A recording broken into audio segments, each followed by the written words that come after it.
Selam dostlar, seninle birlikte Emirhan Gol. Bugün мен өзімнің жеке серверіме қалай 19132. кіру керекенін үйрететін боламын. Если білмеймін достар, ол способ істей ма білмеймін, хостингтен аштым әйтеуір. Енді кіріліп жатса достар айтасыздар ғой. В общем, оған кіру үшін ең бірінші настройкаға кіреміз. Короче, бүйтеміз. Профильде сейф деп тұрады, соны өздеріңіз атыңыз қойып қойсыздар. И сосын мына жақта мынаны қосып қойсыздар, видеоға кіресіздер. Мысалы мына жаққа кіресіздер, осы сөніп тұрады, да, осын қосасыңдар. И мынаны классический қоясыңдар да.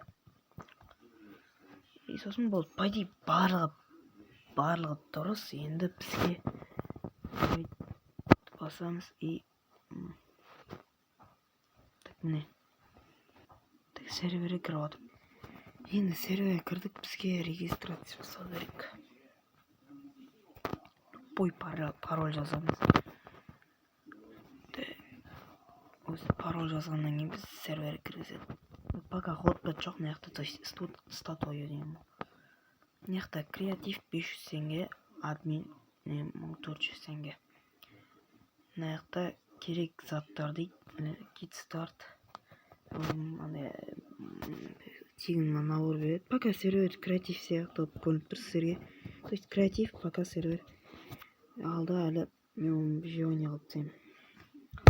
Мынау эргопос 1, эргопос 2 деген короче андай зат қой, регион қоятын зат қой. То есть үйіңізді тек сіз қарай аласыз, сіз істей аласыз, а басқалар жұмыс істей алмайды.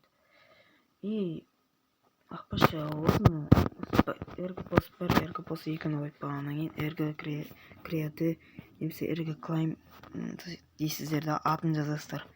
Намы деп қоймаңыздар, атын жазасыздар. И сосын әлі скоро PvP арена жасайтын боламыз. Мына жақтарға, короче, варп қойып қоямын. И сіздермен бірге боламын. Emirhan Go салыңыздар. Ана тіркеліп отыруды ұмытпаңыздар. Серверде сіздерді күтемін.